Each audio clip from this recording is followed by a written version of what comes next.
على الفلاح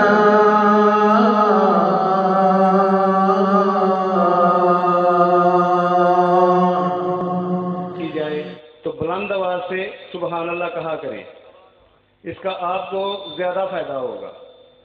بلند آواز سے کہیں ذرا سبحان اللہ۔ ماشاءاللہ مبارکباد کے مستحق ہیں اس علاقے کے نوجوان شہزاد بھائی، آج کے اس پرفتن دور میں جو دین کے پروگرام منعقد کرتے ہیں۔ اللہ تعالیٰ سے دعا کریں اللہ ان سے مزید دین کا کام لے اور اللہ ان کو استقامت عطا کرے۔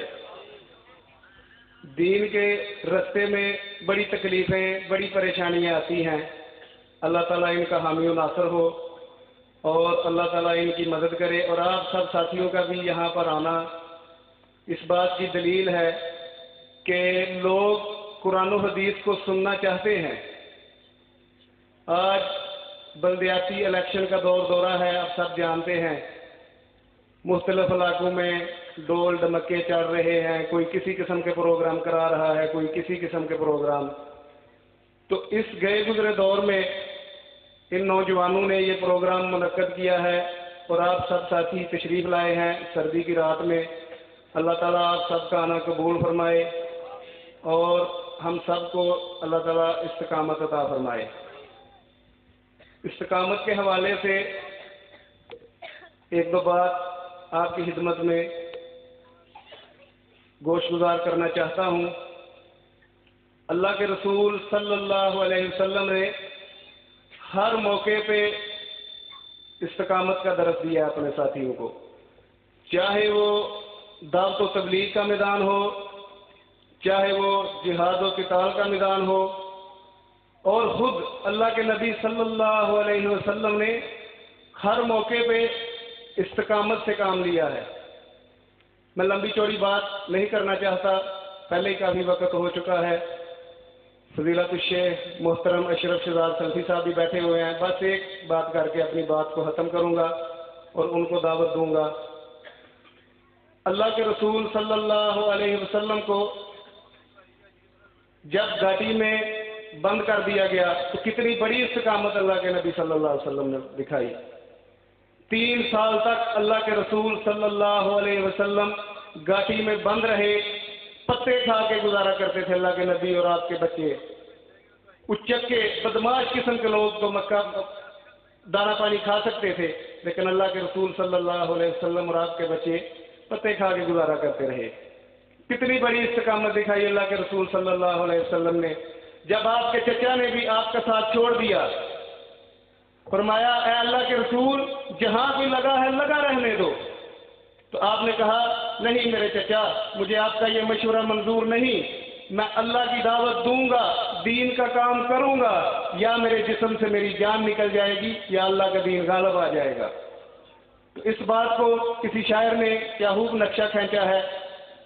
جب مکے کے سردار چودھری اللہ کے رسول صلی اللہ علیہ وسلم کے پاس گئے، کتنی بڑی استقامت تھی، انہوں نے جا کے مختلف قسم کی پیشکش کی کہ جدھر سے سورج نکلتا ہے، صرف مکہ نہیں، جہاں سے سورج نکلتا ہے، جہاں پر غروب ہوتا ہے، اتنی تجھے حکومت دیتے ہیں، جتنا مال و دولت چاہیے دیتے ہیں، خوبصورت سے خوبصورت عورت کا رشتہ آپ کو دیتے ہیں۔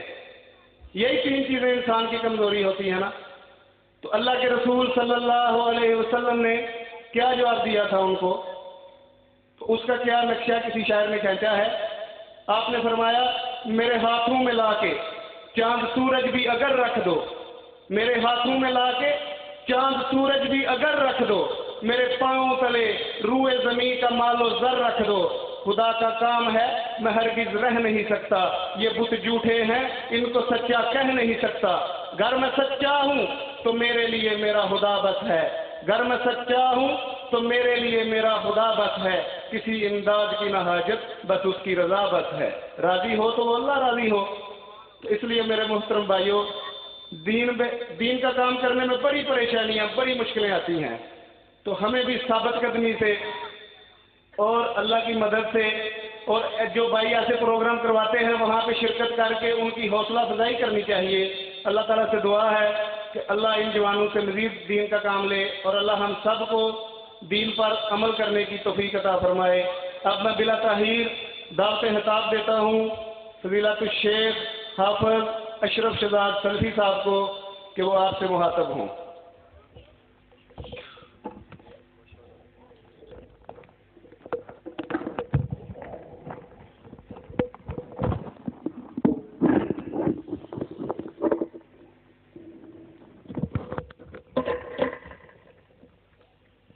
السلام علیکم ورحمۃ اللہ وبرکاتہ۔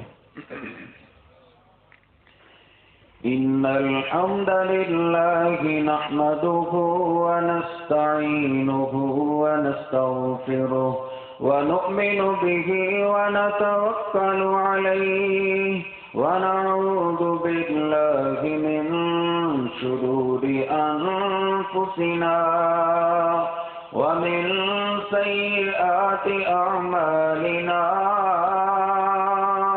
من يهده الله فلا مضل له ومن يضلله فلا هادي له أشهد أن لا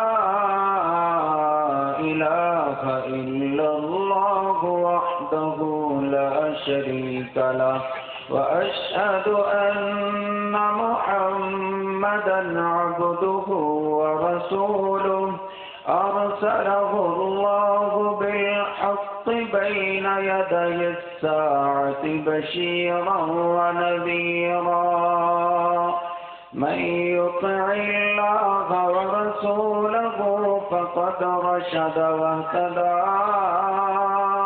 ومن يعص الله ورسوله فقد ضل وغوى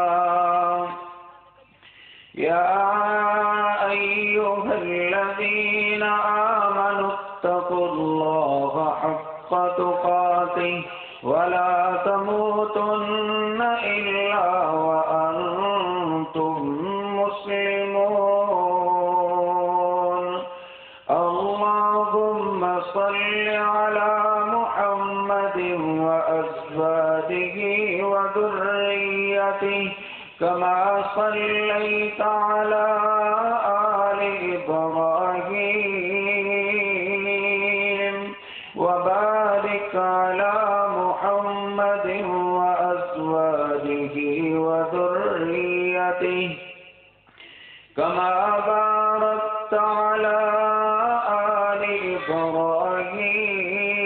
إبراهيم إنك حميد مجيد رب اشرح لي صدري ويسر لي أمري واحلل عقدة من لساني يفقهوا قولي رب زدني علما سبحانك لا علم لنا إلا ما علمتنا إنك أنت العليم الحكيم أعوذ بالله السميع العليم من الشيطان الرجيم من همزه ونفخه ونفسه بسم الله الرحمن الرحيم هو الله الذي لا إله إلا هو عالم الغيب والشهادة هو الرحمن الرحيم سبحان ربك رب العزة عما يصفون وسلام على المرسلين والحمد لله رب العالمين۔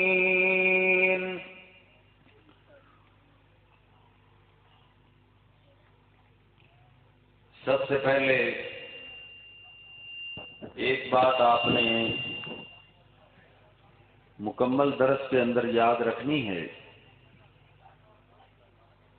کہ میرا اور میری جماعت کا عقیدہ یہ ہے کہ اگر تمام انسانوں کو، اس کے اندر اولیاء بھی ہیں، انبیاء بھی ہیں، آدم علیہ السلام کی ساری اولاد کو ترازو کے ایک پلڑے میں رکھ دیا جائے اور اسی پلڑے کے اندر تمام فرشتوں کو بھی رکھ دیا جائے اور اسی پلڑے کے اندر تمام جنوں کو بھی رکھ دیا جائے اور دوسرے پلڑے کے اندر میرے اور آپ کے محبوب پیغمبر جناب محمد رسول اللہ صلی اللہ علیہ وسلم کو رکھ دیا جائے، تو یہ تینوں مخلوقات مل کر بھی نبی علیہ الصلوۃ والسلام کی شان کا مقابلہ نہیں کر سکتے۔ آپ کی شان کا کیا مقابلہ کرنا ہے؟ میں تو عرض کرتا ہوں کہ آپ کی شہادت کی انگلی کا نہیں مقابلہ ہو سکتا۔ مشرکین مکہ نے آپ سے مطالبہ کیا ہے کہ اگر آپ سچے رسول ہیں تو اس چاند کے 2 ٹکڑے کر کے دکھاؤ۔ نبی علیہ الصلوۃ والسلام پریشان ہیں، جبریل امین تشریف لائے، کہا آقا پریشان کیوں ہوتے ہو؟ اپنی شہادت کی انگلی کا ذرا چاند کی طرف اشارہ تو کرو۔ نبی علیہ الصلوۃ والسلام نے اشارہ کیا ہے، چاند کے 2 ٹکڑے ہو گئے۔ یہ شعاؤں کے ذریعے تو آج آپریشن ہو رہے ہیں نا، یہ شعاؤں کی کشش اللہ نے میرے اور آپ کے محبوب پیغمبر کی شہادت کی انگلی میں رکھی ہوئی تھی، اور صحیح البخاری میں موجود ہے۔ نبی علیہ الصلوۃ والسلام جمعے کا خطبہ دینے کے لیے منبر پہ چڑھے، خطبے کے دوران ایک آدمی کھڑا ہوتا ہے، عرض کرتا ہے اللہ کے حبیب جانور مر گئے، راستوں پہ چلا نہیں جا رہا، اب تو عرصہ ہی بیت گیا ہے، بارش نہیں ہو رہی، دعا کرے اللہ ہمیں بارش دے۔ نبی علیہ الصلوۃ والسلام نے دعا کی ہے کہ اللہ ہمیں بارش دے دے۔ صحابہ کہتے ہیں نبی علیہ الصلوۃ والسلام ابھی منبر پہ اترے نہیں تھے نیچے کہ اللہ نے پہلے بارش نازل کر دی تھی۔ پھر کیسی بارش نازل کی کہ گھر لوٹ گئے، بارش ہوتی رہی، اگلا دن آ گیا بارش ہوتی رہی، دوسرا دن آ گیا بارش، حتیٰ کہ اگلا جمعہ آ گیا بارش پھر بھی ہوتی رہی۔ جمعے کے دوران ہم بارش میں نہاتے ہوئے آئے، نبی علیہ الصلوۃ والسلام منبر پہ چڑھے، ایک صحابی اٹھتا ہے، عرض کرتا ہے اللہ کے حبیب پہلے بارش ہونے سے مر رہے تھے، اب پہلے نہ ہونے سے مر رہے تھے، اب ہونے سے مر رہے، اب بھی نہیں چلا جا رہا، پانی پانی ہر طرف، اب دعا کریں کہ اللہ بارش روک دے۔ نبی علیہ الصلوۃ والسلام نے دعا کی ہے اللہم لا علینا ولکن حوالینہ، اللہ ہمارے ارد گرد کر۔ صحابہ کہتے ہیں ہم دیکھ رہے تھے فما یشیر الی ناحیۃ من السحاب الا انفجرت، صحیح البخاری کے الفاظ ہیں، آپ نے شہادت کی انگلی آسمان کی طرف اٹھائی ہے اور اس طرح آپ نے اشارہ کیا ہے جس طرف آپ اشارہ کرتے جاتے تھے بادل پھٹتے جاتے تھے۔ ادھر اشارہ کیا ہے بادل پھٹ کے ادھر جا رہے ہیں، ادھر سامنے اشارہ کیا ہے بادل ادھر سے پھٹے ہیں پیچھے جا رہے ہیں، ادھر اشارہ کیا ہے جس طرف انگلی کا اشارہ جاتا تھا بادل پھٹتے جاتے تھے۔ یہ نبی علیہ الصلوۃ والسلام کی ایک انگلی کا شان اور عظمت ہے۔ ان بھائیوں کو میسج اور پیغام ہے جو کہتے ہیں کہ یہ اللہ کے پیغمبر کو نعوذ باللہ اپنے بڑے بھائی کے برابر سمجھتے۔ بتاؤ کسی کے بڑے بھائی کتنی شان ہو سکتی ہے؟ نہیں، نبی علیہ الصلوۃ والسلام پوری کائنات کے سردار ہیں۔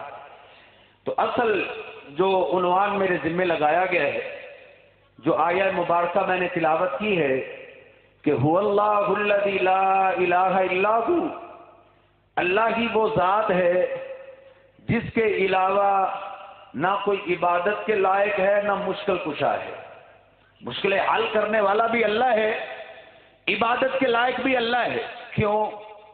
اللہ کے علاوہ کسی کی عبادت کیوں نہیں جائز؟ اللہ کے علاوہ کوئی مشکل کشا کیوں نہیں ہے؟ کیا وجہ ہے؟ اللہ رب العزت نے آگے دلیل دی ہے۔ اللہ رب العزت فرماتے ہیں عالم الغیب، مشکل کشا اس کو سمجھتے ہیں جو غیب جاننے والا ہو۔ آپ کو گھر کے اندر مشکل پڑی ہے تو مشکل کشا تو وہ ہے نا کہ جو جدھر ہے ادھر ہی اس کو پتا چل جائے کہ فلاں میرا ماننے والا جو ہے وہ مشکل میں پڑا ہوا ہے۔ تو مشکل کشا وہ ہوتا ہے جو عالم الغیب ہو، غیب کو جاننے والا والا ہو. عبادت اس کی کرتے ہیں جو غیب کو جاننے والا ہو. آج آپ نے سیکھنا ہے کہ آیا کوئی جن، کوئی فرشتہ، کوئی انسان عالم الغیب ہے، غیب جاننے والا ہے؟ کیونکہ یہ تو فیصلہ ہو گیا. عبادت اس کی ہے، سجدہ اس کو کریں گے، مشکل کشا اپنا اس کو سمجھیں گے جو غیب کو جاننے والا ہو. اللہ کی مخلوقات میں سے 3 سب سے بڑی مخلوقات ہیں: جن، فرشتے اور انسان. سب سے پہلے ہم فرشتوں کو دیکھتے ہیں کہ کسی فرشتے کو ہم مشکل کشا کہہ سکتے ہیں، کسی فرشتے کو سجدہ کر سکتے ہیں. اس کے لیے ضروری ہے کہ وہ عالم الغیب ہو. آؤ قرآن سے پوچھتے ہیں کیا کسی فرشتے کے پاس غیب کا علم ہے؟ ہاں، اللہ کا قرآن کہتا ہے، سورۃ البقرہ ہے، پہلا سپارہ ہے، ترجمے والا قرآن جا کے پڑھ لینا.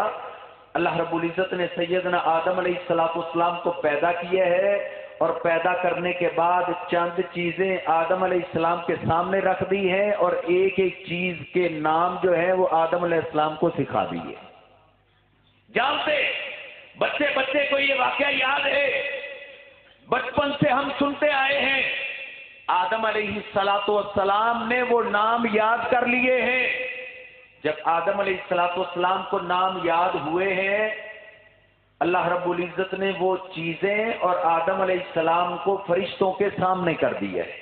اللہ کا قرآن کہتا ہے، پھر اللہ رب العزت نے کہا انبئونی باسماء ہؤلاء ان کنتم صادقین. اے میرے فرشتوں، یہ چیزیں تمہارے سامنے ہیں، ان چیزوں کے مجھے نام بتاؤ. اب آپ سمجھدار ہیں، میں کوئی فارسی میں بات نہیں کر رہا، آپ کی سادہ زبان میں بات کر رہا ہوں. اگر فرشتوں کے پاس غیب کا علم ہوتا تو کیا ان کو کرنا چاہیے تھا؟ ایک ایک چیز کا نام بتا دیتے کہ اللہ یہ فلاں چیز ہے، یہ فلاں چیز ہے، یہ فلاں چیز ہے. لیکن فرشتوں نے کیا جواب دیا ہے؟ اپنی طرف سے نہیں. اللہ کا قرآن کہتا ہے قالوا سبحانک لا علم لنا الا ما علمتنا. اے ہمارے اللہ، ان چیزوں کے نام تو ہیں، لیکن ان چیزوں کے نام تو نے ہمیں نہیں سکھائے. ان چیزوں کے نام ہم سے غیب ہے، تو یہ غیب کا علم ہم نہیں جانتے. کتنی واضح بات ہے. کسی فرشتے کو ہم مشکل کشا نہیں کہہ سکتے. یہ ساؤنڈ والا ذرا آواز صاف کرے، ساؤنڈ بند کرو، آواز ہی صرف نکالو. بات آج تقریر کرنا مقصود نہیں ہے، صرف سمجھانی ہے بات. سیدنا آدم علیہ السلام بھی سامنے ہیں. آدم علیہ السلام کو چیزوں کے نام آتے تھے نا، ان کے دل میں محفوظ تھے. فرشتوں کے سامنے سیدنا آدم علیہ السلام کے سینے میں ان چیزوں کے نام ہیں. کہا ان کے نام بتاؤ. تمام فرشتوں نے جواب دیے ہیں سبحانک لا علم لنا. اے اللہ، ان چیزوں کے ناموں کا علم ہم سے غیب ہے، تو غیب کا علم ہم نہیں جانتے. تو سمجھ آئی، کسی فرشتے کو مشکل کشا بھی نہیں کہنا، کسی فرشتے کو سجدہ بھی نہیں کرنا، کسی فرشتے کی عبادت بھی نہیں کرنی. کیوں؟ کیونکہ کوئی فرشتہ بھی عالم الغیب نہیں ہے. اب آتے ہیں جنوں کی طرف کہ آیا جن بھی غیب جانتے ہیں کہ نہیں جانتے؟ آج کل تو کہا جاتا ہے فلاں نجومی کے پاس بہت بڑے کرنے والے جن ہیں، بہت عجیب قسم کے جن ہیں، اس کو ہر بات ہی بتا دیتے ہیں. نہیں، کسی جن کے پاس بھی غیب کا علم نہیں ہے. پہلے میں آپ کی زبان میں ایک مثال دیتا ہوں. میچ کئی ساتھی دیکھتے ہی رہتے ہیں، لیکن ایک پچھلے سالوں کے اندر ایک میچ ہوا تھا، اہل حدیثوں کو وہ میچ نہیں بولتا. پچھلے ورلڈ کپ کا جو سیمی فائنل ہوا تھا نا، پاکستان اور انڈیا کا، ہوا تھا نہیں ہوا تھا تو ریسرچ کر لینا نیٹ پہ. جب وہ سیمی فائنل ہونا تھا تو پاکستان کے سارے نجومیوں سے پوچھا گیا کون جیتے گا، تو کیا کہا تھا نجومیوں نے؟ پاکستان جیتے گا. حتیٰ کہ ہندوستانیوں نے اپنے نجومیوں سے پوچھا، حتیٰ کہ ایک طوطے سے انہوں نے پرچی چکوائی تھی تو طوطے نے بھی کہا تھا کہ پاکستان جیتے گا، انہوں نے طوطے کو مار دیا تھا. تو پھر کون جیتا تھا؟ انڈیا جیتا تھا. اگر قرآن و حدیث تیری عقل میں نہیں آ رہی، اگر آپ سمجھیں کہ مولوی تو چکر دیتے ہی رہتے ہیں، تو اپنے معاشرے کی مثال بھی سمجھ لے. جو کہہ رہے تھے کون جیتے گا، کی بات کو اللہ نے غلط کر دکھایا ہے، یہ بتانے کے لیے کہ غیب کی باتیں کون جانتا ہے؟ اللہ رب العزت جانتا ہے۔ کسی جن کے پاس غیب کا علم نہیں ہے۔ ہاں اللہ کا قرآن کہتا ہے 22واں پارہ ہے، سیدنا سلیمان علیہ السلام سب جانتے ہیں، اللہ رب العزت نے سب سے بڑی بادشاہت ان کو عطا کی ہوئی تھی، دنیا کی بھی بادشاہت تھی اور ان کو نبوت بھی عطا کی ہوئی تھی۔ سلیمان علیہ السلام جنوں پہ ان کا کنٹرول، ہواؤں پہ ان کا کنٹرول، پرندوں اور جانوروں کی بولیاں اللہ نے ان کو سکھائی ہوئی تھی، پرندوں اور جانوروں پہ ان کا کنٹرول تھا۔ سلیمان علیہ السلام جنوں سے اللہ کا گھر بیت المقدس تعمیر کروا رہے۔ 22واں پارہ ہے کہ سلیمان علیہ السلام کی موت کا وقت آ گیا، لاٹھی کے سہارے کھڑے ہیں، ملک الموت نے اسی حالت کے اندر روح کو پرواز کر لیے ہے۔ سلیمان علیہ السلام لاٹھی کے سہارے کھڑے ہوئے ہیں اور جن بیت المقدس کو تعمیر کر رہے ہیں۔ بیت المقدس تعمیر کے ٹیڑھی آ کر کے دیکھتے ہیں تو سلیمان پیغمبر ہماری نگرانی کر رہے، جا ہی نہیں رہا، پھر لگ جاتے۔ حتیٰ کہ جنوں کو سلیمان علیہ السلام کی موت کی خبر نہ ہوئی۔ اللہ کا قرآن کہتا ہے 22واں پارہ ہے، فَلَمَّا قَضَيْنَا عَلَيْهِ الْمَوْتَ مَا دَلَّهُمْ عَلَى مَوْتِهِ إِلَّا دَابَّةُ الْأَرْضِ تَأْكُلُ مِنْ سَأَتَهُ۔ اللہ کا قرآن کہتا ہے جنوں کو بھی سلیمان علیہ السلام کی موت کی خبر ہی نہ ہوئی۔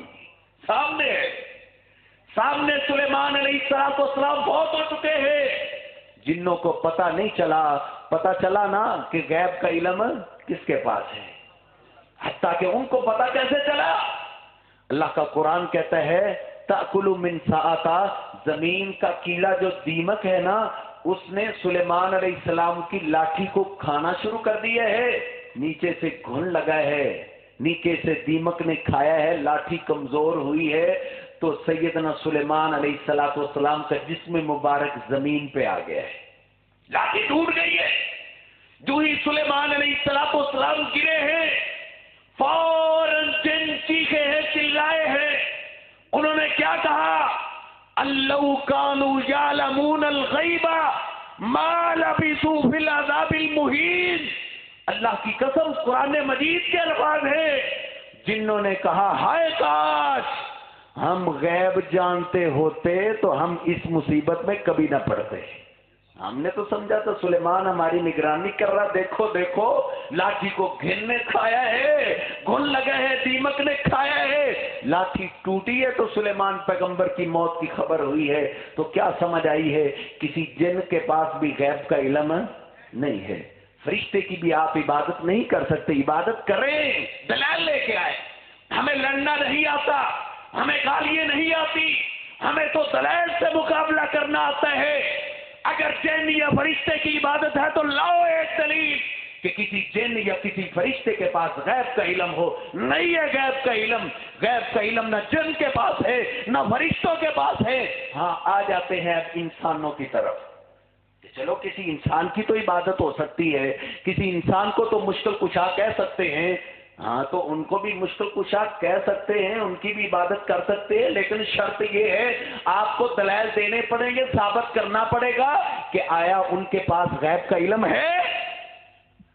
اللہ کا قرآن اٹھاؤ، سب سے پہلے انسان سیدنا آدم علیہ السلام کو اللہ نے بغیر محنت کے جنت میں داخل کر دیا ہے اور کہا ہے اِنَّهُ عَدُوٌّ لَكَ وَلِزَوْجِكَ، ذرا بچ کے رہنا، یہ شیطان تیرا بھی دشمن ہے، تیری بیوی کا بھی دشمن ہے۔ آدم علیہ السلام جنت میں ہے، رہ رہے، اللہ نے پابندی لگائی ہے اس درخت کے قریب نہیں جانا۔ چند دنوں کے بعد شیطان آیا ہے، بزرگ بن کے دوستی لگ گئی ہے، کہا اے آدم کیا میں تجھے ایک سب سے خوبصورت اور سب سے قیمتی خوش ذائقہ درخت کا پھل نہ بتاؤں؟ کہا وہ کون سا ہے؟ کہا یہ فلاں درخت ہے۔ کہا یہ فلاں درخت؟ کہا اس سے تو اللہ نے روکا ہوا ہے۔ شیطان نے کہا، سورۃ الاعراف ہے، 9واں سپارہ ہے، یہ نہ کہنا اپنی طرف سے بنا کے لے آیا ہے، اللہ رب العزت نے قرآن مجید کے اندر نقل کیا ہے۔ شیطان پھر بولا ہے، اس نے کہا ما نہاکما ربکما عن ہذہ الشجرۃ الا ان تکونا ملکین او تکونا من الخالدین. شیطان کہتا ہے اچھا اب مجھے سمجھ آئی ہے، پتہ ہے اللہ نے تمہیں اس درخت سے کیوں روکا ہے کہ کہیں آدم اس درخت کا پھل کھا کے فرشتہ نہ بن جائے یا ہمیشہ ہمیشہ کے لیے جنتی نہ بن جائے. اللہ رب العزت کا پروگرام تو ہے تجھے نکالنے کا، اسی لیے تو منع کیے ہے. وَقَاسَمَهُمَا اللہ کا قرآن کہتا ہے شیطان نے دوسرا حملہ کیا، قسمیں اٹھانا شروع کر دی کہ اللہ کی قسم، قسم ہے واللہ باللہ تاللہ، قسمیں اٹھاتے ہیں اور کہتا ہے میں تمہارا دشمن نہیں ہوں. قَاسَمَهُمَا إِنِّي لَكُمَا لَمِنَ النَّاصِحِينَ، میں تمہارا خیر خواہ ہوں. آدم علیہ السلام شیطان کے چکر میں آ گئے اور پھل کھا بیٹھے. اب مجھے ایمانداری سے بتائیں اگر آدم علیہ السلام کے پاس غیب کا علم ہوتا تو شیطان کے چکر میں آتے نہیں؟ آنا تھا انہوں نے. یہ قرآن مجید کا واقعہ ہے، کس کو نہیں یاد ہے؟ نہیں سمجھ آئی؟ قرآن مجید نکالو. سیدنا یعقوب علیہ السلام ہیں، گھر کے اندر شام ہوئی ہے، سورج غروب ہوا ہے، بیٹے روتے ہوئے آئے ہیں. کہا بابا یوسف کو بھیڑیا کھا گیا ہے. سیدنا یعقوب علیہ السلام نے رونا شروع کر دیا ہے. ساری رات کیسے کٹی ہے، کیسے بسر ہوئی ہے، جانتے ہو جس کا بیٹا گم ہو جائے اس باپ پہ کیا بیتی ہے. سیدنا یعقوب علیہ السلام ساری رات گھر کے اندر روتے رہے، بیٹا قریب ہی کنویں کے اندر روتا رہا ہے. بتاؤ یعقوب علیہ السلام کو پتا چلا تھا کہ یوسف بیٹا تو قریب کنویں میں گرا ہوا ہے؟ قرآن مجید پڑھو، ان دنیاوی کتابوں قصے کہانیوں سے جان چھڑاؤ. کہ تمہارے دین کو لوٹنا چاہتے، اللہ کی قسم عالم الغیب ہے کون؟ لا یعلم من فی السماوات والارض الغیب الا اللہ. اللہ کے علاوہ دنیا کے اندر غیب کوئی نہیں جانتا.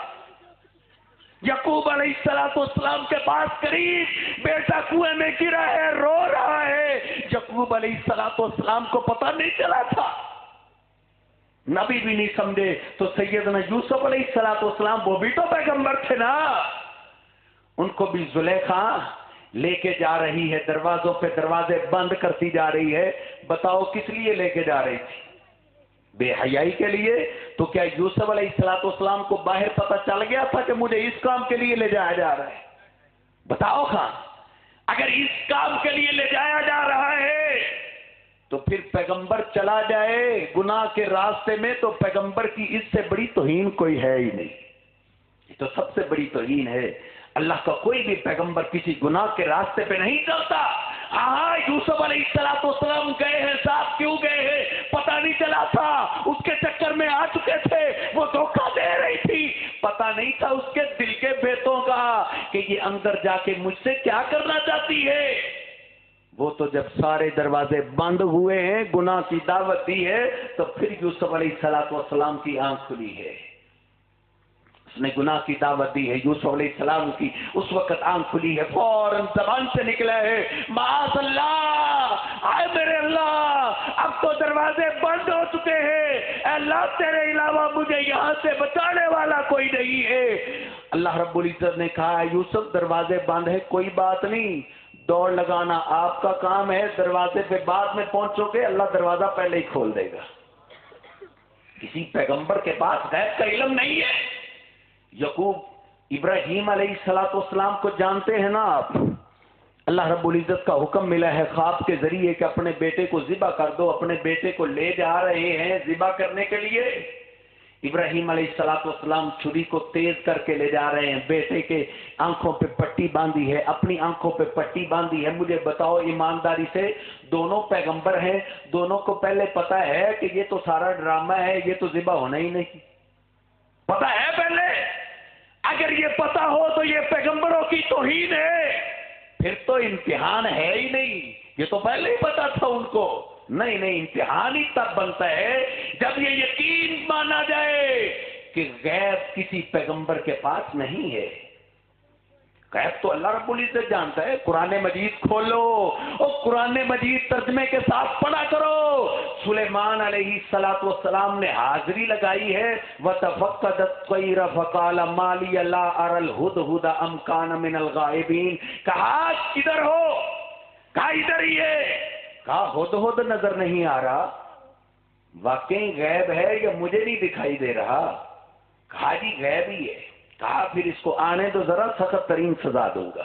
فمکث غیر بعید فقال احطت بما لم تحط به وجئتك من سبأ بنبأ یقین. ہدہد پرندہ چھوٹا سا پرندہ ہے، تھوڑی دیر کے بعد آیا ہے.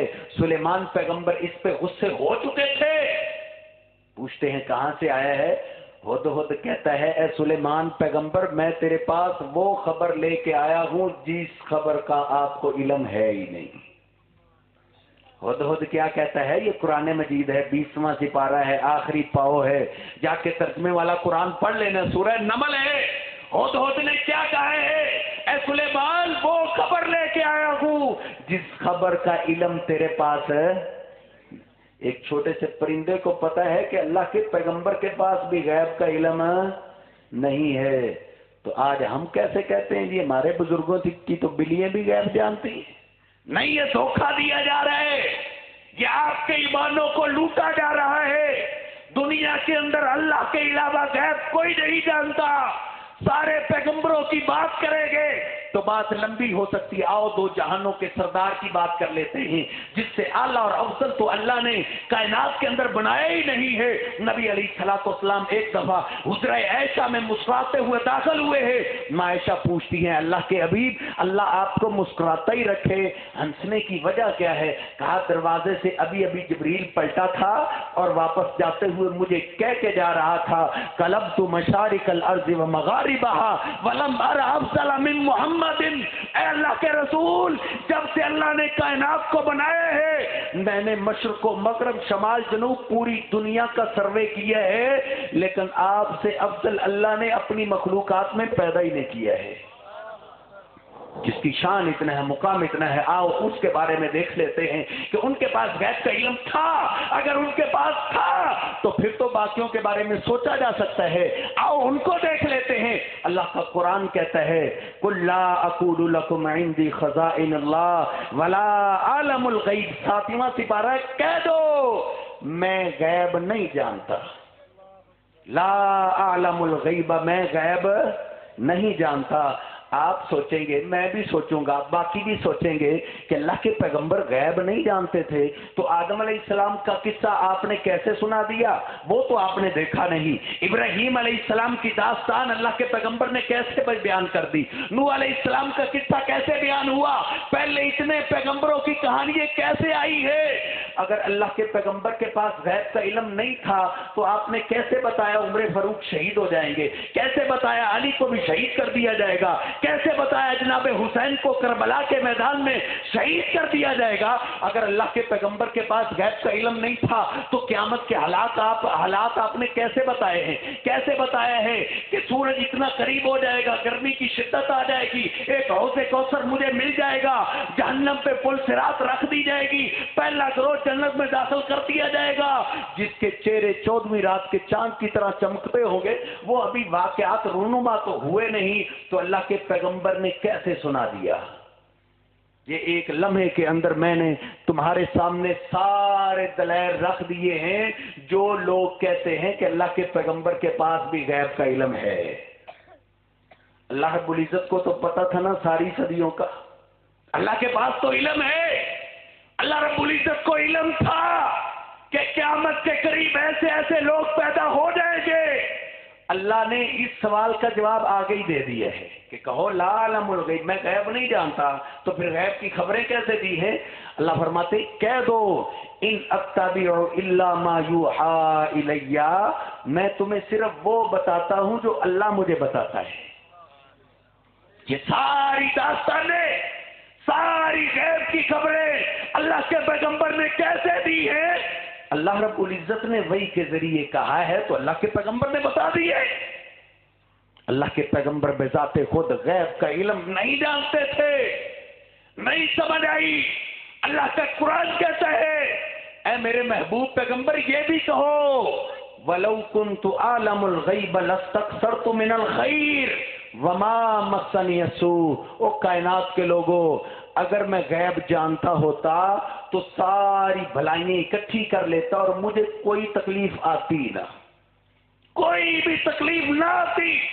اگر میں غیب جانتا ہوتا، باقی تکلیفوں کو چھوڑو، اللہ کے پیغمبر کے پاس جب جبریل امین وحی لے کے آتے تھے تو اللہ کے پیغمبر کو کتنی تکلیف ہوتی تھی۔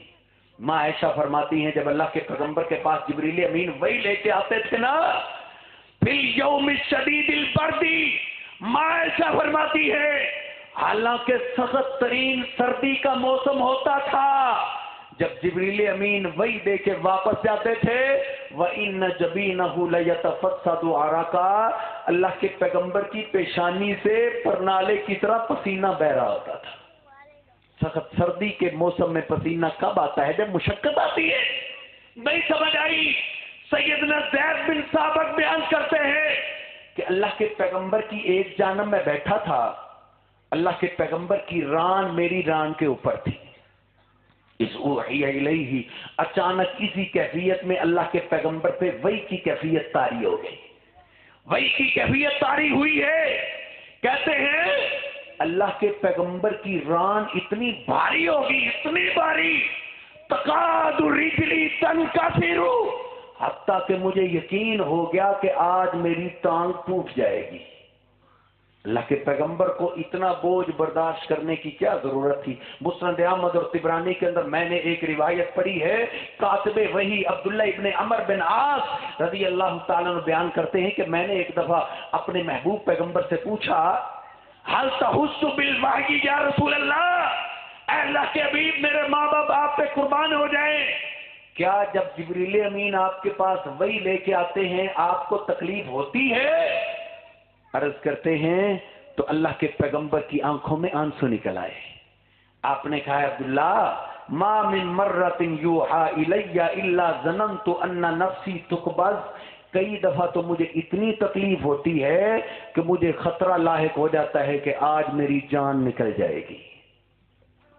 مجھے ایمانداری سے بتائیں اگر اللہ کے پیغمبر غیب جانتے ہوتے تو یہ تکلیف برداشت کرنے کی کیا ضرورت تھی؟ جبریل امین وحی لے کے آتے، اللہ کے پیغمبر کہتے ہیں جبریل رہنے دے، مجھے پتہ چل گیا اللہ نے جو تجھے کہا ہے۔ وہ اللہ کے بندے اگر اللہ کے پیغمبر کو عالم الغیب مان لے تو پوری شریعت کا انکار لازم آتا ہے، پورے دین کا انکار ہو جاتا ہے۔ نہیں تجھے سمجھ آئی؟ اٹھاؤ صحیح البخاری کو، پہلے میں نے قرآن مجید سے حوالے دیے ہیں، اب صحیح البخاری کے واقعات آپ کے سامنے رکھتا ہوں، صحیح البخاری کی احادیث آپ کے سامنے رکھتا ہوں۔ صحیح البخاری کے اندر موجود ہے نبی علیہ الصلوۃ والسلام سفر پہ گئے ہوئے ہیں، آپ کی پیاری بیوی سیدہ عائشہ آپ کے ساتھ ہے، سفر سے واپس آ رہے، ایک جگہ اسٹے کیا ہے، رکے ہیں، صحابہ نے کہا اللہ کے حبیب ادھر وضو کرنے کے لیے پانی نہیں ہے اور فجر کی نماز کا ٹائم قریب آ رہا ہے، کہیں آگے چلے۔ اللہ کے پیغمبر نے کہا چلو۔ عائشہ فرماتی ہیں اچانک میری نگاہ میرے گریبان کی طرف پڑی تو میں ادھار ہار لے کے آئی ہوئی تھی موتیوں کا، تو وہ نظر ہی نہیں آیا۔ میں نے عرض کی اے اللہ کے رسول میرا ہار میں ادھار لے کے آئی تھی وہ نہیں مجھے مل رہا، وہ میرا ٹوٹ گیا ہے، ادھر گر گیا ہے۔ اللہ کے پیغمبر نے کہا اچھا؟ آپ نے صحابہ میں کہا تمہاری ماں کا ہار گم ہو گیا ہے، پہلے ہار تلاش کرو پھر چلیں گے۔ اب سمجھو ذرا، سمجھیے، میں کوئی انگلش میں بات نہیں کر رہا، اردو میں آپ کی عام زبان میں بات کر رہا ہوں۔ نبی علیہ الصلوۃ والسلام اگر غیب جانتے ہوتے تو آپ کو کیا کہنا چاہیے تھا؟ اے علی فلاں جگہ ہار پڑا ہے، اٹھاؤ اور آگے چلیں۔ اللہ کے پیغمبر کہتے ہیں صحابہ ہار تلاش کرو۔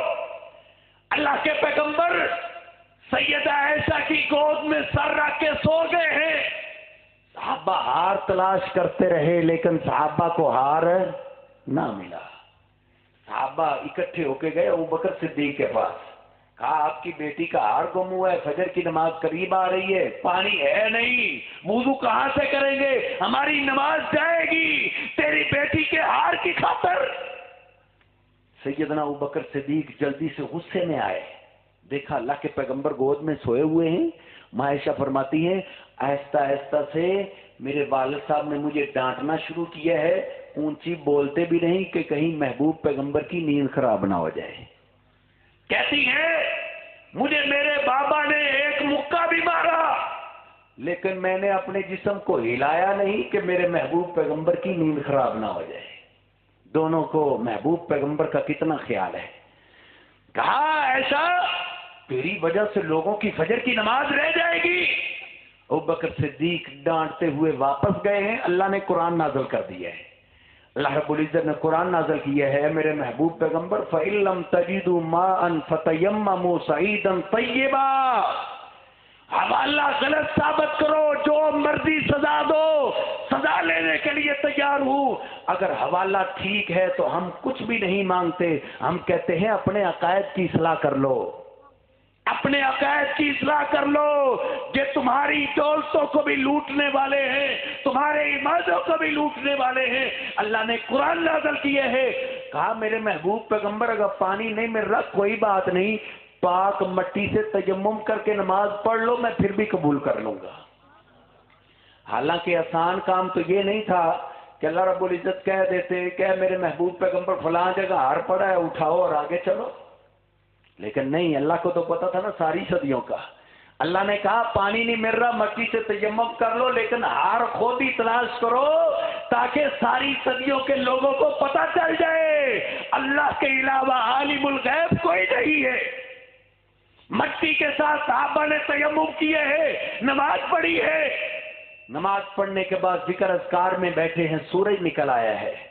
آپ نے صحابہ کو کہا اے میرے صحابہ اب تو سورج نکل آیا ہے, اب تو روشنی ہو گئی, آپ بھی ہار تلاش کر لو. جلیل القدر صحابہ موجود ہیں, جناب صدیق ساتھ ہیں, فاروق ساتھ ہیں, جناب علی المرتضیٰ ساتھ ہیں, سارے کبار صحابہ اکرام موجود ہیں. آپ نے دن کے وقت کہہ دیا ہے ہار تلاش کرو. سارے صحابہ ہار تلاش کر رہے ہیں. اگر مانا جائے اللہ کے پیغمبر غیب جانتے تھے تو نعوذ باللہ, تو پھر اللہ کے پیغمبر جان بوجھ کے صحابہ کا وقت ضائع کر رہے ہیں. یہ تو اللہ کے پیغمبر کی توہین ہے نا میرے محترم بھائیو. اس لیے ساتھی کئی پوچھتے ہیں نا ہم سے تمہیں تکلیف کیا ہے, ہمیں تکلیف ہی یہ ہے کہ اس سے بڑی اللہ کے پیغمبر کی توہین ہی نہیں ہے.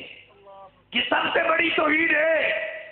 اللہ کے پیغمبر نے دن کو کہا ہے ہار تلاش کرو, ہار تلاش کیا گیا ہے.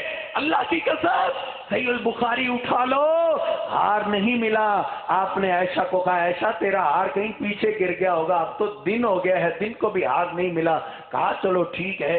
ماں عائشہ فرماتی ہیں عجیب ہی بات ہے, جب میں اپنی اونٹنی پہ سوار ہوئی ہوں, اونٹنی کو اٹھایا گیا تو ہار اونٹنی کے نیچے تھا. ہار بھی مل گیا اور ساری صدیوں والے لوگوں کو پتہ بھی چل گیا کہ عالم الغیب کون ہے, اللہ رب العزت.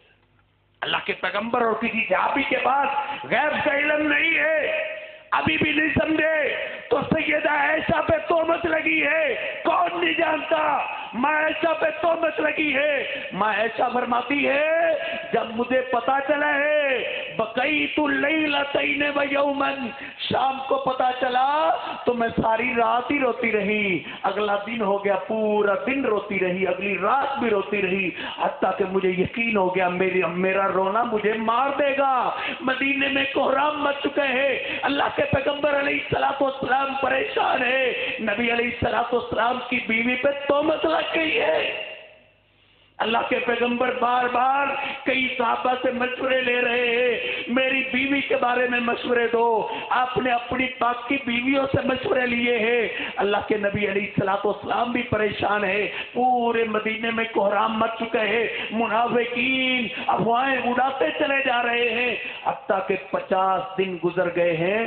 50 دن کے بعد نبی علیہ السلام ماں عائشہ کے گھر میں آئے, سیدہ عائشہ کے سامنے بیٹھتے ہیں اور کیا کہتے ہیں, عائشہ ان کنتی الممتی بذنب فاستغفر اللہ وتوبی الیہ. عائشہ اگر گناہ ہو گیا ہے تو میرا اللہ بڑا غفور الرحیم ہے, اللہ سے معافی مانگ لو, اللہ تجھے معاف کر دے گا. نبی علیہ السلام کی بات سنی, عائشہ فرماتی ہے میرے پاؤں کے نیچے سے زمین نکل گئی.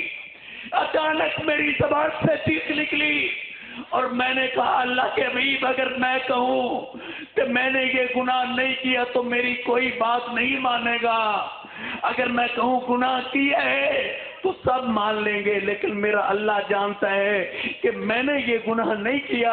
اے میرے محبوب پیغمبر، میرے ماں باپ آپ پہ قربان ہو جائیں، آپ بھی منافقوں کی باتوں میں آ گئے ہیں۔ عائشہ رو رہی ہے، روتے ہوئے اچانک زبان سے نکلا ہے انما اشکو بثی وحزنی الی اللہ۔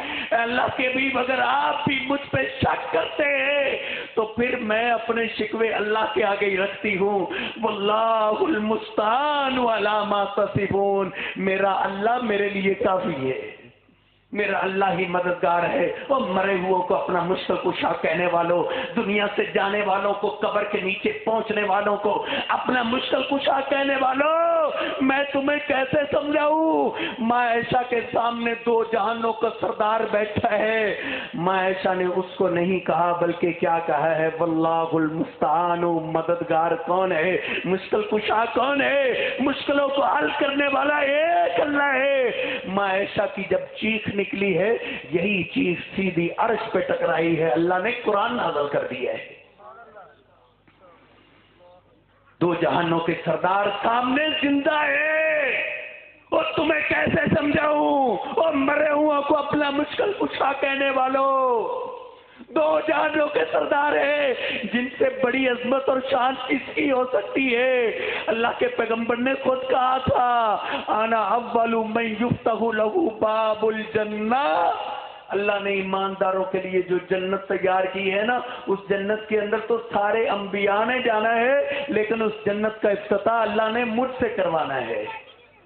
جن کی شان اتنی ہے، عظمت کتنی ہے، اتنی ہے تو اس کے پاس غیب کا علم نہیں ہے تو اور کس کے پاس غیب کا علم؟ جب چیخ نکلی اللہ نے قرآن نازل کیا ہے، اے میرے محبوب پیغمبر آپ نے ایسا کیوں نہ کہا؟ سبحانک ھذا بہتان عظیم، یہ تو بہت بڑا بہتان ہے، آپ کی بیوی عائشہ اس گناہ سے پاک ہے۔ ابھی بھی نہیں سمجھائی تو ایک یہودی عورت نے، یہ بھی روایت صحیح البخاری میں موجود ہے، ساری روایتیں میں صحیح بخاری میں پیش کر رہا ہوں تاکہ کوئی یہ نہ کہہ سکے کہ ہماری دفعہ تو یہ کہتے ہیں ضعیف روایتیں ہیں تو ان کی ضعیف نہیں، صحیح البخاری پہ تو ان کا بھی اتفاق ہے کہ اس کے اندر تو ضعیف روایت ہے ہی نہیں۔ ایک یہودی عورت نے اللہ کے پیغمبر کی دعوت کی ہے اور اس نے بکری کے ایک ایک بوٹی کے اندر زہر ملا دیا ہے۔ نبی علیہ الصلوۃ والسلام نے صحابہ سے مشورہ کیا ہے، یہودی عورت کہتی ہے کہ میں اسلام کے قریب قریب آ رہی ہوں، آپ میری دعوت قبول کریں۔ نبی علیہ الصلوۃ والسلام نے صحابہ سے مشورہ کرنے کے بعد طے پایا ہے جانا چاہیے۔ آپ نکلے ہیں، بتاؤ مجھے، اس نے تو بکری کے گوشت کے اندر زہر ملا دیا ہوا تھا، کیا اللہ کے پیغمبر صحابہ اکرام کو جان بوجھ کے زہر کھلانے لے کے جا رہے تھے؟ مجھے بتاؤ نا ذرا، اللہ کے پیغمبر صحابہ کو کہیں، اپنی امت کو کہیں خودکشی کرنا حرام ہے، جو خودکشی کرتا ہے اس کو قیامت تک وہی سزا ملتی رہتی ہے، کیا اللہ کے پیغمبر جان بوجھ کے زہر کھانے جا رہے ہیں؟ نہیں، اللہ کے پیغمبر جان بوجھ کے نہیں، آپ کو پتہ نہیں تھا۔ اللہ کے پیغمبر صحابہ کو لے کے پہنچے ہیں، دسترخوان لگا ہوئے ہیں، اللہ کے پیغمبر نے ایک لقمہ کھایا ہے، دوسرا لقمہ اٹھایا ہی ہے، جبریل امین تشریف لائے، کہا اللہ کے حبیب آپ سے بہت بڑا دھوکا ہو گیا ہے، اس عورت نے اس لقمے کے اندر زہر ملا دیا ہے، اس کو چھوڑ دو۔ اللہ کے پیغمبر نے لقمے کو پھینک دیا ہے۔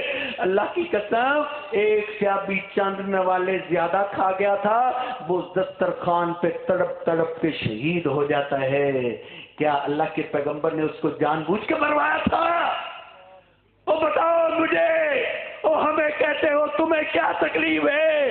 اگر اللہ کے پیغمبر کو عالم الغیب مانا جائے تو آپ کی شان کیسے بچاؤ گے؟ نہیں، اللہ کے پیغمبر تو وہ ہے وَمَا أَرْسَلْنَاكَ إِلَّا رَحْمَةً لِّلْعَالَمِينَ۔ آپ لوگوں کو زہر کیسے کھلاتے؟ آپ تو لوگوں کے لیے رحمت بن کے آئے ہیں۔ عزیز علیہ ما عنتم حریص علیکم بالمؤمنین رؤوف الرحیم۔ اللہ کا قرآن کہتا ہے اس محبوب پیغمبر کو اپنے امتیوں کا ایک کانٹا بھی برداشت نہیں ہے تو زہر کیسے کھلا دی تھی؟ نہیں زہر جان بوجھ کے نہیں کھلائی تھی اللہ کے پیغمبر نے. اللہ کے پیغمبر کو پہلے پتہ نہیں چلا تھا. حالانکہ اللہ کے پیغمبر نے جو ایک لقمہ کھایا تھا نا، ایک لقمہ، اللہ کی قسم، صحیح البخاری اٹھاؤ، عائشہ فرماتی ہیں نبی علیہ السلام کی زندگی کے آخری لمحات تھے، آپ بے قرار تھے، آپ کبھی اپنے پاؤں کو سمیٹتے ہیں، کبھی پھیلاتے ہیں، آپ کے قریب ٹھنڈے پانی کا پیالہ رکھا ہوا تھا، آپ بار بار ہاتھ بھگو کے اپنی پیشانی پہ لگا رہے تھے اور دعا کر رہے تھے اللہم انی علی سکرات الموت، اے اللہ موت کی سختی مجھ سے برداشت نہیں ہو رہی ہے، اللہ تو میری مدد فرما. سیدہ فاطمہ کی چیخ نکلی اور کہتی ہے واہ کر بابا، ہائے آج میرے ابا جان کو کتنی تکلیف ہے. سیدہ فاطمہ رو رہی ہے. عائشہ فرماتی ہے اس وقت اللہ کے پیغمبر نے کہا تھا عائشہ ما زال اجد علم الطعام الذي اكلت خیبرا، جو خیبر کی یہودی عورت سے میں نے زہریلا ایک لقمہ کھایا تھا نا، اس کی تکلیف مجھے آج تک ہوتی رہی ہے. فہذہ اوان انکتاب ہری من ذلک الصم. عائشہ مجھے ایسے لگ رہا ہے جیسے وہ زہر پھر جاگ اٹھا ہے اور وہ آج میری رگوں کو کاٹ رہا ہے، آج وہ زہر مجھے زندہ نہیں چھوڑے گا. مجھے بتاؤ کیا اللہ کے پیغمبر نے وہ زہریلا لقمہ جان بوجھ کے کھایا تھا؟ نہیں میرے محترم بھائیو، جان بوجھ کے نہیں. اللہ کے پیغمبر کو پتہ نہیں چلا تھا. وہ صحیح البخاری اٹھاؤ، رال اور زکوان قبیلے کے لوگ اللہ کے پیغمبر کے پاس آئے ہیں اور کہتے ہیں ہمارے علاقے والوں کو آپ کا دین بڑا پسند آیا ہے، وہ آپ کا دین قبول کرنا چاہتے ہیں، آپ کچھ مبلغ ہماری طرف بھیجیں. اللہ کے پیغمبر نے مدینے میں سے 70 علماء کو ان کے ساتھ بھیج دیا. 70 علماء یقال لهم القراء، صحیح بخاری کے الفاظ ہیں. صحابہ کہتے ہیں مدینے کا بچہ بچہ ان کو عالم کہہ کے پکارا کرتا تھا کہ قرآن کے قاری ہیں، دین کے عالم ہیں. سارے صحابہ جانتے تھے. اللہ کے پیغمبر نے 70 علماء کو ان کے ساتھ بھیج دیا. چند دن گزرے، صحابہ میں آپ بیٹھے ہوئے تھے، آپ نے صحابہ سے پوچھا ہے میرے صحابہ وہ رال اور زکوان قبیلے کے لوگ 70 ہمارے علماء کو لے گئے تھے، اس طرف سے کوئی خبر نہیں آئی؟ کیا ہوا؟ کتنے لوگ مسلمان ہوئے؟ ان کی دعوت کہاں تک پہنچی ہے؟ اللہ کے پیغمبر یہ بات کر ہی رہے تھے کہ جبریل امین وہی لے کے آ گئے. جب وہی ہٹی ہے جناب صدیق فاروق کی چیخ نکلی، قریب توڑے ہوا ہے، عرض کرتے ہیں میرے محبوب پیغمبر ہمارے ماں باپ آپ پہ قربان ہو جائیں، اچانک آپ اتنے بے قرار کیوں ہو گئے ہیں؟ کہا ہے صدیق ہم سے بہت بڑا دھوکہ ہو گیا ہے. وہ جو ظالم آئے تھے وہ منافق تھے، انہوں نے ہمارے ساتھ دھوکہ کیا ہے اور انہوں نے لے جاتے ہی ہمارے 70 کے 70 علماء کو شہید کر دیا ہے. سارے مدینے کے اندر کوہرام مچ گیا تھا. جانتے ہو نا تیرے پورے ملک کے اندر ایک عالم شہید ہو جائے پورے ملک پہ کیسے قیامت برپا ہو جاتی ہے. ایک شہر کے 70 علماء کو شہید کر دیا گیا تھا. اللہ کے پیغمبر کی چیخ نکلی ہے، آپ بھی روئے ہیں، صحابہ بھی روئے ہیں.